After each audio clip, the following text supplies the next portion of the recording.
ಎಷ್ಟೋ ಜನ ಹೆಣ್ಮಕ್ಳಿಗೆ ಇವರು ಇನ್ಸ್ಪಿರೇಷನ್. ಯಾಕೆ ಅಂತ ಅಲ್ಲ, ನೀವೆಲ್ಲ ಬಂದಿದ್ದಕ್ಕೆ ಹಾ. 5 ವರ್ಷ ಪಾರ್ಟ್ ಟೈಮ್ ಕೆಲಸ ಮಾಡ್ಕೊಂಡು ಹೆಣ್ಮಕ್ಳನ್ನ ಹೇಳ್ತೀನಿ, ಅದರಲ್ಲಿ ಅವ್ರ ಕೈಯಲ್ಲಿ ಏನಾಗುತ್ತೋ ಒಂದು ಸ್ವಲ್ಪ ಬಟ್ಟೆ ಹೊಲ್ಕೊಂಡು ಅಲ್ಲ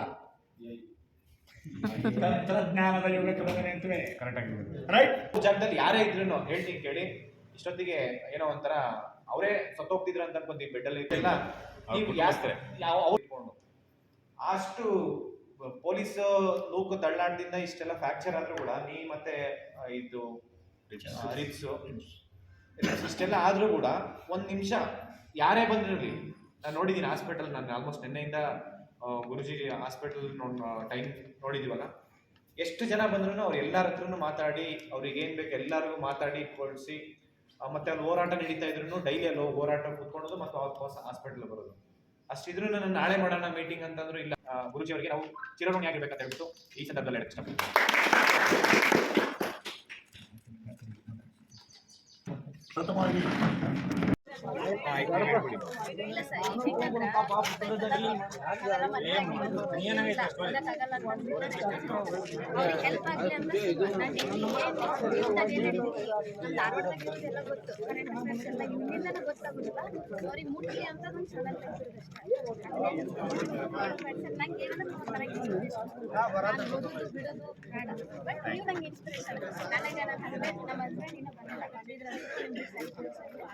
ಮೈಸೂರು ಬೆಂಗಳೂರು ಎಲ್ಲ ಕಡೆ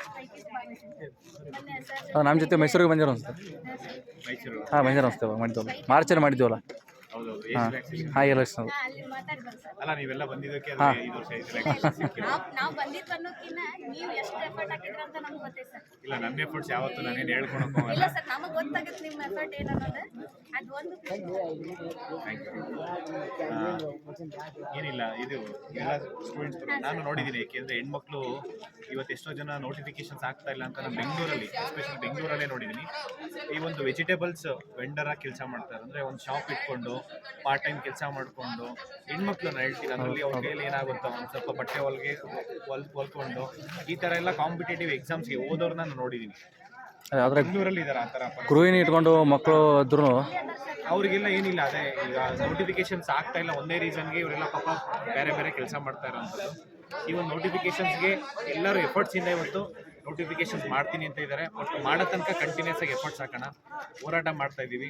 ಬಟ್ ಎಲ್ಲರೂ ಅಷ್ಟೇ ಸಪೋರ್ಟ್ ಮಾಡಿ, ಈ ಒಂದು ಯೂಟ್ಯೂಬ್ ಚಾನಲ್ ಅಷ್ಟೇ ಎಲ್ಲರೂ ಸಪೋರ್ಟ್ ಮಾಡಿ, ಸಬ್ಸ್ಕ್ರೈಬ್ ಮಾಡಿ.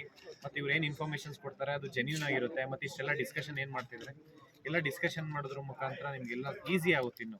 ಯಾಕೆಂದರೆ ಹೊರಗಡೆ ಅವೇರ್ನೆಸ್ ತುಂಬ ಇಂಪಾರ್ಟೆಂಟು. ಯಾಕೆಂದರೆ ಸೆಂಟ್ರಲ್ ಗೌರ್ಮೆಂಟಲ್ಲಿ ಯಾಕೆ ಸೆಲೆಕ್ಟ್ ಆಗಲ್ಲ ತುಂಬ ಜನ ಆಸ್ಪಿರೆಂಟ್ಸ್ ಅಂತಂದರೆ ಅಲ್ಲಿಂದ ಅವೇರ್ನೆಸ್ ಗೊತ್ತಿರಲ್ಲ. ಫಾರ್ ಎಕ್ಸಾಂಪಲ್ಲು ಈ ಒಂದು ಕಾಂಪಿಟೇಟಿವ್ ಎಕ್ಸಾಮ್ಸು ಒಂದು ಗೌರ್ಮೆಂಟ್ ಜಾಬ್ ತೊಗೊಬೇಕು ಅನ್ನೋದು ಎಷ್ಟೋ ಜನಕ್ಕೆ ಡಿಗ್ರಿ ಆಗಿ 1-2 ವರ್ಷ ಪ್ರೈವೇಟ್ ಜಾಬಲ್ಲಿ ಕೆಲಸ ಮಾಡಿದಾದ್ಮೇಲೆ ಗೊತ್ತಾಗುತ್ತೆ. ಈ ಜಾಬ್ ತೊಗೊಂಡ್ರೆ FDA ಆಗ್ಬೋದು, ಇಲ್ಲ KS ಆಫೀಸರ್ಲಿ KS ಎಕ್ಸಾಮ್ ಪಾಸ್ ಆದರೆ DOSP ಆಗ್ಬೋದು, AC ಆಗ್ಬೋದು, ತಹಸೀಲ್ದಾರ್ ಆಗ್ಬೋದು ಅಂತ ಹೇಳ್ಬಿಟ್ಟು ಅವಾಗ ಅಷ್ಟೇ ಗೊತ್ತಾಗುತ್ತೆ. ಅವಾಗ ಅಂದರೆ ಪ್ರೈವೇಟ್ ಜಾಬ್ ಮಾಡ್ತಾ ಅವಾಗ ಅವೇರ್ನೆಸ್ ಬರುತ್ತೆ. ನಾನು ಹೇಳ್ತಾ ಇರೋದು, ಯಾರು ಡಿಗ್ರಿ ಓದ್ತಾ ಇರ್ತೀರಾ ಅವಾಗಲೇ ಅವೇರ್ನೆಸ್ ಬರ್ಸ್ಕೊಳ್ಳಿ. ಮತ್ತು ಸೆಂಟ್ರಲ್ ಗೌರ್ಮೆಂಟಲ್ಲಿ ತುಂಬ ಆಪ್ಷನ್ಸ್ ಇರುತ್ತೆ. UPSC, SSB ಮತ್ತು RRB ಬ್ಯಾಂಕಿಂಗಲ್ಲಿ ಎಷ್ಟೊಂದು ಜಾಬ್ಸ್ ಕಾಲ್ ಮಾಡ್ತಾರೆ. ಈ ಒಂದು SSC ಎಕ್ಸಾಮ್ಸ್ ಬರುತ್ತೆ, ಸ್ಟಾಫ್ ಸೆಲೆಕ್ಷನ್ ಕಮಿಷನ್ ಅಂತೇಳಿ. ಒಂದೇ ಸರಿ 20,000, 30,000, 40,000 ಪೋಸ್ಟ್ ಕರೀತಾರೆ. ಅದಕ್ಕೆಲ್ಲ ಅಪ್ಲಿಕೇಶನ್ ಹಾಕಿ ಎಕ್ಸಾಮ್ ಪಾಸ್ ಆಗಿ ಇವತ್ತು ಸ್ಟೇಟ್ ಗೌರ್ಮೆಂಟ್ ಅಂತಲ್ಲ, ಇವತ್ತು state government PC, PSI, FD ಯಾವುದೇ ಎಕ್ಸಾಮ್ಸ್ ಆದ್ರೂ ಕಾಂಪಿಟೇಷನಲ್ಲಿ ನೀವು ಈ ಒಂದು ಎಕ್ಸಾಮ್ಸ್ಗೆ ಒಂದು ಮ್ಯಾಕ್ಸಿಮಮ್ 3 to 4 years ಅಷ್ಟೇ ಇಟ್ಕೊಬೇಕು ಟಾರ್ಗೆಟು. ಅದಾದಮೇಲೆ ಸೆಕೆಂಡ್ ಆಪ್ಷನ್ಗೆ ನೀವು ಲೈಫಲ್ಲಿ ಇದಕ್ಕಿಂತ ಬೇರೆ ಏನಾದರೂ ಮಾಡ್ಬೋದು ಅನ್ನೋ ಥರ. ಯಾಕೆಂದರೆ 3 to 4 yearsಲ್ಲಿ ನೀವು ಕರೆಕ್ಟಾಗಿ ಡೈಲಿ ಒಂದು 10 hours ಎಫರ್ಟ್ಸ್ ಹಾಕಿದ್ರಂದರೆ ಎಲ್ಲ ಥರ ನಾಲೆಡ್ಜ್ ಸಿಗುತ್ತೆ. ನೀವು ಲೈಫಲ್ಲಿ ಏನು ಬೇಕಾದರೂ ಮಾಡ್ಬೋದು. ಆ ಒಂದು ಎನ್ವಿರಾನ್ಮೆಂಟಲ್ಲಿ ಇಲ್ಲಿ ಸೆಟ್ ಆಗಿರುತ್ತೆ. ಒಂದು ಕಾಂಪಿಟೇಟಿವ್ ಎಕ್ಸಾಮ್ ಸಿಲೆಬಸ್ ಹಂಗಿರುತ್ತೆ. ಹಾಗಾಗಿ ಲೈಫಲ್ಲಿ ನೀವು ಏನು ಬೇಕಾದ್ರೂ ಅಚೀವ್ ಮಾಡ್ಬೋದು. Be positive. ಎಲ್ರಿಗೂ ಒಳ್ಳೇದಾಗಲಿ. Thank you so much. ನಿಮಗೂ ಒಳ್ಳೇದಾಗಲಿ.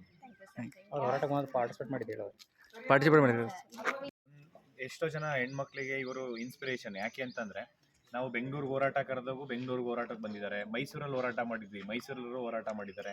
ಮತ್ತು ಬೆಂಗಳೂರಲ್ಲಿ ಎಲ್ಲ ಮಿನಿಸ್ಟರ್ಸ್ಗೆ, ಹೋಮ್ ಮಿನಿಸ್ಟರ್, ಗೃಹ ಸಚಿವರು ಪರಮೇಶ್ವರ್ ಸರ್ಗೆ ಭೇಟಿ ಮಾಡಿದಾಗ ಕೂಡ ಪಾಪ ಇವರು ಡೇ ಆ್ಯಂಡ್ ನೈಟ್ ಸುಮಾರು ಒಂದು ವಾರಾನ್ಗಟ್ಟಲೆ ಅಲ್ಲೇ ಇದ್ದು ಇವರು ಮತ್ತು ಇವ್ರ ಫ್ರೆಂಡ್ಸ್ ಎಲ್ಲ ಎಷ್ಟು ಎಫರ್ಟ್ಸ್ ಹಾಕಿದ್ದಾರೆ ಅಂದರೆ ಏಜ್ ರಿಲ್ಯಾಕ್ಸೇಷನ್ಗೆ. ಇವರೆಲ್ಲ ಎಫರ್ಟ್ಸ್ ಹಾಕಿರೋದಕ್ಕೆ ಇವತ್ತು ಸುಮಾರು 5 ವರ್ಷ ಏಜ್ ರಿಲ್ಯಾಕ್ಸೇಷನ್ ಸಿಕ್ಕಿದೆ. 5 ವರ್ಷ ಪ್ಲಸ್ C&R ರೂಲ್ 3 ವರ್ಷ, 8 ವರ್ಷ PC ವಯೋಮಿತಿಗೆ ಏಜ್ ರಿಲ್ಯಾಕ್ಸೇಷನ್ ಸಿಕ್ಕಿದೆ. ಎಲ್ಲ ಸ್ಟೂಡೆಂಟ್ಸ್ ಪರವಾಗಿ ಇವರಿಗೆ ಧನ್ಯವಾದ ತಿಳಿಸ್ತಾ ಒಳ್ಳೆಯದಾಗಲಿ. Thank you sir.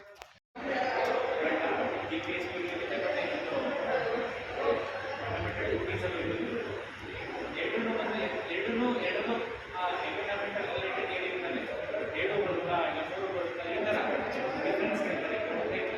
ಆರ್ಟಿಕಲ್ಸ್ ಹೇಳ್ತಾರೆ ಈ ಲೀಗಲ್ ಅದನ್ನೇ ಕರೆಂಟ್ ಅಫೇರ್ಸ್ ರಿಲೇಟೆಡ್ ನೀವು ಕನೆಕ್ಟ್ ಮಾಡಬೇಕು. ಇಂಪಾರ್ಟೆಂಟ್ ಕೇಸ್ ಏನು ಕೇಸಸ್ ಡಿಬೇಟಿ ಅಂತ ಬಂದರೆ ನೀವು ಕನ್ಫ್ಯೂಷನ್ ಮಾಡಿಸೋದಕ್ಕೆ ಒಂದು ಸ್ಟೇಟ್ ರಿಲೇಟೆಡ್ ಕೊಡ್ತಾರೆ ನಿಮಗೆ. ಸ್ಟೇಟ್ ವೈಸ್ ಬಂತಂದರೆ ನಿಮಗೆ ಯಾವ ಸ್ಟೇಟ್ ಬಗ್ಗೆ ಓದಿ ಏನಾಗುತ್ತೆ ಅಂತಂದರೆ ಯಾವುದಾದ್ರು ಎನ್ವಿರಾನ್ಮೆಂಟಲ್ ಇಶ್ಯೂಸ್ ಇರುತ್ತೆ, ಯಾವುದೋ ಒಂದು ಫಾರಿನ್ ಬೇರೆ ಸ್ಟೇಟ್ ಕಂಟ್ರಿಯಿಂದ ಇಂಡಿಯಾಗೆ ಯಾವುದೋ ಒಂದು ಅನಿಮಲ್ಸ್ನ ಕಾಮನ್ ಇಲ್ಲಿ ಬಿಟ್ಟಿರ್ತಾರೆ ಅಂತ ಅನ್ಕೊಳ್ಳಿ.